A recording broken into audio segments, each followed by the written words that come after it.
Okay, let's start talking about classical conditioning.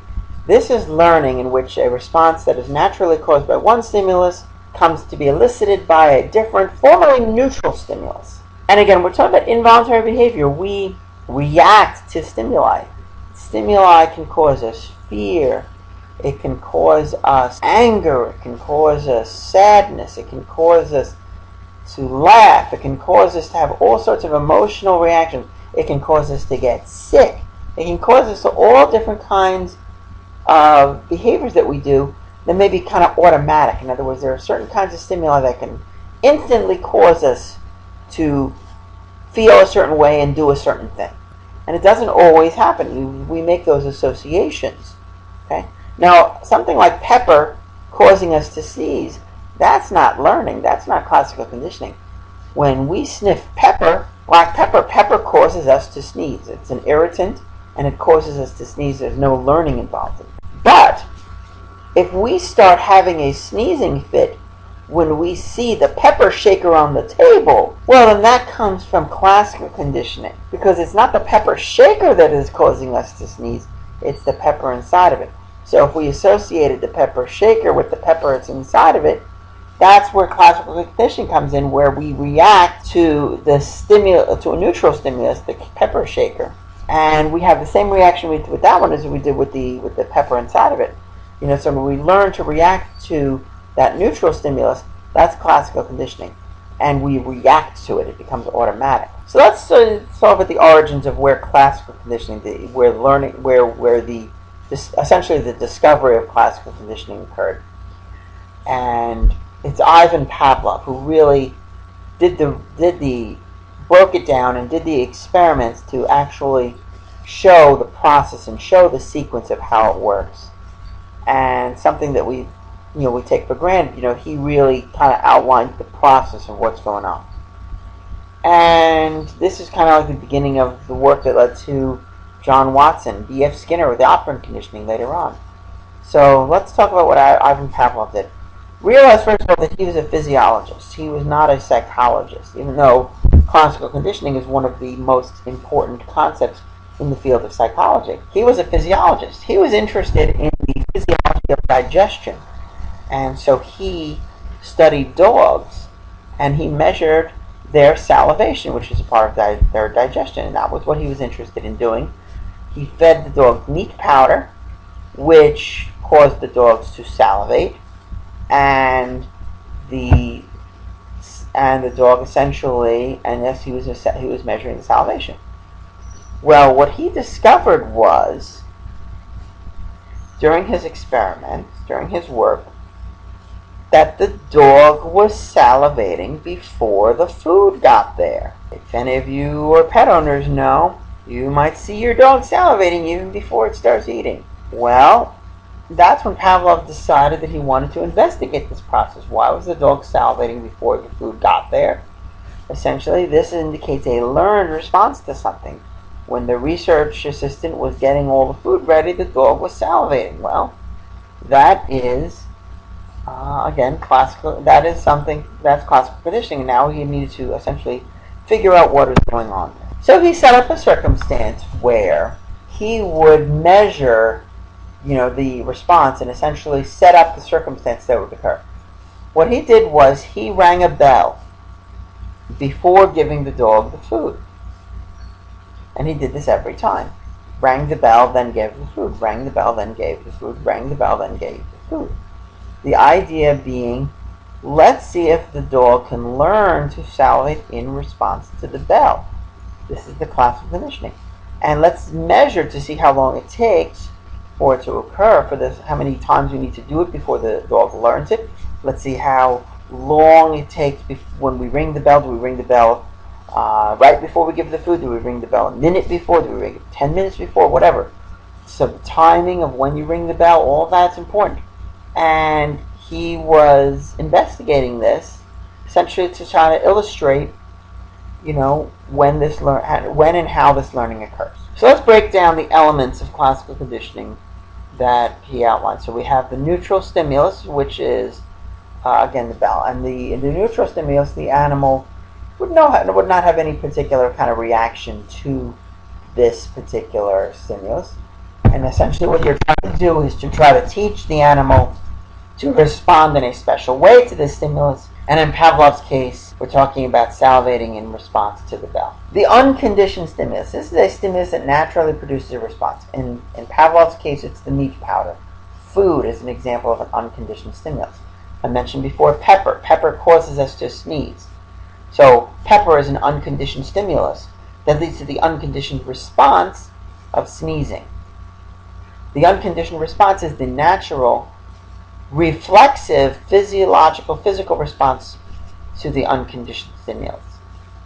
You do not learn to respond that particular way. It's an automatic response to the unconditioned stimulus. So an example of an unconditioned response is salivation in response to food. If you put food in the dog's mouth, the dog will salivate. If you put food in your own mouth, you will salivate. And it is not something you need to learn. It is not something you're going to ask your salivary glands, say, would you mind salivating now? No, you put the food in your mouth, you salivate. It is not something you learn. It is a natural, unlearned response. So unconditioned essentially means unlearned. It's an unlearned stimulus. It's an unlearned response. It's natural. Now the magic happens when you pair the neutral stimulus with the unconditioned stimulus. Then this neutral stimulus now becomes a conditioned stimulus. Stimulus used to be a neutral stimulus, but now once it is paired with the unconditioned stimulus, it eventually causes the desired response all by itself. So in Pavlov's case, that bell, which was once a neutral stimulus, once it became paired with the food, once they said, ring the bell, give the food, ring the bell, give the food, ring the bell, give the food, that bell now becomes a conditioned stimulus. It becomes a stimulus that the animal learns to respond to in a particular way. And that response is the conditioned response. It is a learned physical response to the conditioned stimulus. And the example is salivation in response to the bell. I want to re-emphasize here that it becomes kind of an automatic response. It's learned for sure. It is not something the animal is born with, but it is nevertheless automatic. The dog automatically responds to that bell. The bell rings, the food comes. Now, just when the bell rings, the dog salivates on its own. And salivation in response to the bell is that conditioned response.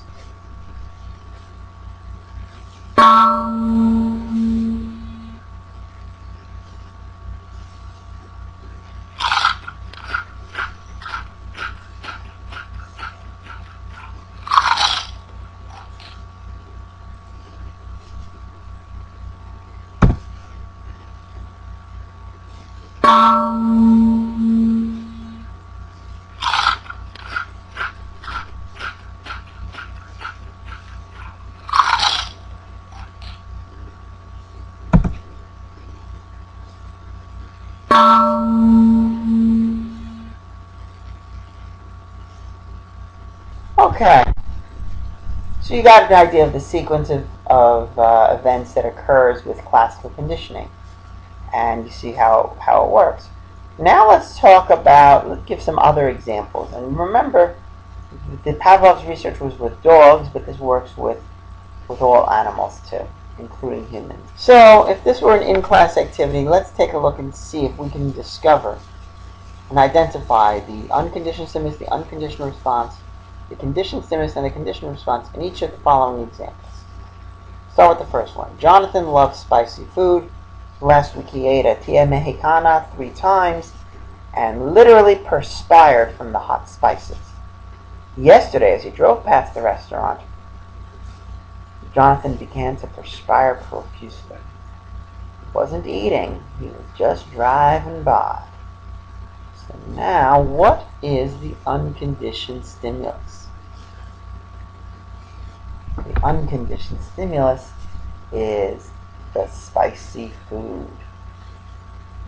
Spicy food naturally causes us to sweat when we eat the food. The hot spices causes us to release sweat, and that is not something we learn, that is something natural. The unconditioned response, as I just said, sweating, perspiring from the hot spices.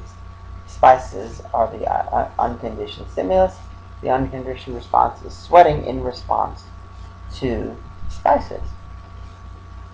The conditioned stimulus in this case is the restaurant itself, driving past the restaurant. Remember, the restaurant was presented before the food. The food came once he entered the restaurant. Now, Jonathan associates the restaurant with the food. And therefore, the conditioned response is sweating in response to seeing the restaurant, driving past the restaurant. And that is a conditioned response. Let's try the next one. Jeremiah is 6 months old. His mother warms his bottles in the microwave. Whenever the bell in the microwave rings, Jeremiah begins to drool. Well, let's talk about what the unconditioned stimulus in this case is. The unconditioned stimulus is the milk that's in the bottle. The milk, is causing the milk causes the baby to salivate. So the unconditioned response is drooling, salivation, right? So the milk in the bottles is the unconditioned stimulus. The unconditioned response is drooling. Not something the baby needs to learn. It's something the baby naturally does. Now the mother warms the bottles in the microwave, and the microwave dings before when the bottle of milk is ready. Well, in this case, the conditioned stimulus is the ding, the bell on the microwave. And the conditioned response is drooling in response to the bell. Not in response to the milk, but in response to the bell. So here are a couple of examples. And there are many, many, many examples of how we learn through classical conditioning. We learn this all the time. We learn this way all the time.